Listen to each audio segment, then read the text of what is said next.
Nilalabanan na nga yung damdamin, nilalabanan, nilalabanan, nilalabanan na nga yung damdamin, nilalabanan ko. Minsan hindi ko alam kung dapat bang ipilit sa'yo aking nararamdaman.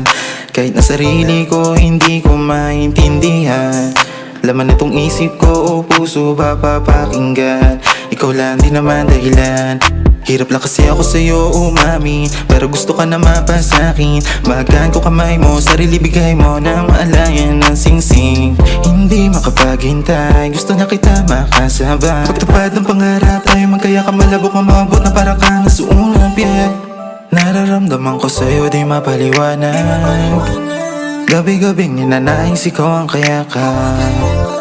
Kaso paano mangyayari kung wala akong tapang? Lagi nakaabang lang sa'yo at yun ang pinakamabigat kong kalaban. Nilalabanan na nga yung damdamin, o takot pang umamin, pero ang puso ko'y sumisigaw at gustong gusto na maging sa'kin ka. Nilalabanan na nga yung damdamin, o takot pang umamin, pero ang puso ko'y sumisigaw at gustong gusto na maging sa'kin ka. Paano ka mapapasakin kung hanggang tinig na lang? Paano kita iuwi sa amin kung puro ako umabang? Gusto din kitang yakapin, kaso baka di lang pagbigyan. Baka mas mabuti sa'tin kung magkaibigan na lang, yeah. Magkaibigan, baby magkaibigan na lang muna ngayon. Natatakot pa ako na sabihin, basta mang panahon. Masabi ko sa'yo aking nararamdaman na di ko pa kaya sabihin sa ngayon. Siguro ang puso at isip ko ngayon ay magkalaban. Kakalito, pag-ibig kong tong para sa'yo, paano mo to malalaman? Minsan lang naman matagal kong hiling ay ang mahawakan ang kamay mo. Kaso malabo mangyari para sa tulad mong ginto.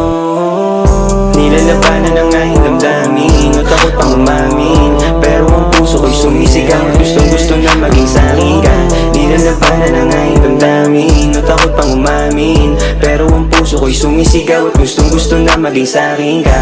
Nilalabanan na nga yung damdamin, o takot pang umamin, pero ang puso ko'y sumisigaw at gustong gusto na maging sa'kin ka. Nilalabanan na nga yung damdamin, o takot pang umamin, pero ang puso ko'y sumisigaw at gustong gusto na maging sa'kin ka.